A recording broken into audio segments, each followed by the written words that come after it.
sholat, Inilah tapi jawabannya. pikiran melayang. Begini jawaban Rasulullah yang menggetarkan hati. Pada suatu majelis Rasulullah, suasana terasa begitu tenang. Para sahabat duduk melingkar menyimak setiap perkataan beliau dengan penuh perhatian. Namun, di antara mereka, ada seorang sahabat yang tampak gelisah. Jemarinya saling menggenggam, matanya menunduk, dan napasnya terasa berat. Setelah beberapa saat ragu, ia akhirnya mengangkat wajah dan berkata dengan suara lirih, "Wahai Rasulullah, aku ingin bertanya, tetapi aku khawatir pertanyaanku ini akan membuatku semakin malu di hadapan Allah." Rasulullah pun tersenyum lembut, menatapnya penuh kasih sayang. "Katakanlah, wahai saudaraku, tidak ada pertanyaan yang membuat seseorang hina jika ia bertanya untuk mencari kebaikan." Sahabat itu menarik napas dalam, matanya mulai berkaca-kaca. "Wahai Rasulullah, aku merasa salatku sering tidak khusyuk. Kadang aku mengingat urusan dunia, kadang pikiranku melayang entah kemana. Aku takut salatku tidak diterima oleh Allah. Apakah dengan salat seperti itu, aku tetap mendapatkan pahala?" Suasana majelis seketika menjadi hening. Para sahabat lainnya ikut menunduk, merasakan kegelisahan yang sama.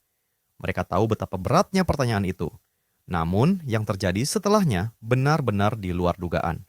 Rasulullah tidak langsung menjawab. Beliau menatap sahabat itu dengan penuh kelembutan. Lalu tiba-tiba air mata mulai membasahi pipi beliau. Para sahabat terkejut. Mereka jarang melihat Rasulullah menangis dalam situasi seperti ini.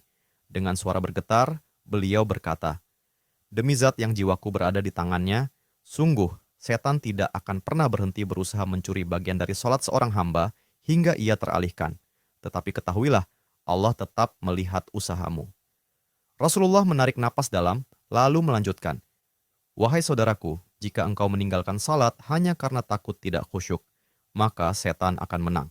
Tetapi jika engkau tetap berusaha salat meski pikiranmu teralihkan, ketahuilah bahwa setiap kali engkau berusaha kembali kepada Allah dalam salatmu, saat itulah Allah menyambutmu." Mendengar itu, sahabat tersebut tak mampu menahan tangis. Begitu pula para sahabat lainnya. Kemudian Rasulullah melanjutkan dengan penuh kelembutan, "Bayangkan seorang ibu yang melihat anaknya berjalan ke arahnya, tetapi anak itu sering jatuh dan tersandung. Apakah sang ibu akan marah? Tidak. Ia justru akan berlari menghampirinya, mengangkatnya, dan mendekapnya erat. Itulah Allah. Ia lebih penyayang daripada seorang ibu kepada anaknya. Selama engkau terus kembali, Allah akan selalu menerimamu." Air mata mengalir di pipi sahabat itu. Kata-kata Rasulullah begitu menusuk hatinya. Sejak hari itu, ia tidak lagi putus asa dalam sholatnya. Ia tetap berusaha khusyuk dan